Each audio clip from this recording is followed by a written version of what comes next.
ma oleksin keskmine eestlane, oleks minu kehalise aktiivsuse tase murettekitavalt madal. Statistika näitab, et üle 75% täiskasvanutest ei liigu tervisele vajalikul määral. Keskmise eestlasena hakkaksid minu terviseprobleemid ilmnema juba 40. eluaastates. Juba praegu on iga teine minu eakaaslane ülemäärase kehakaaluga, mis on seotud vähese liikumise ja ebatervisliku toitumisega. 50. eluaastates elaksin juba mõne tõsisema tervisemurega, näiteks kõrgest vererõhust tingitud südamehaigusega. Keskmise Eesti mehena elaksin 75. eluaastani, millest 20 viimast eluaastat raviksin mõnda haigust. Hea uudis on see, et väikeste sammudega saame kõik palju ära teha, et tervena elatud aastaid juurde saada. Kuidas alustada?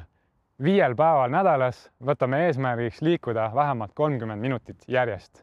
Veelgi parem, kui võtame mõne sõbra või pereliikme kaasa. Liigume rohkem, elame kauem tervena.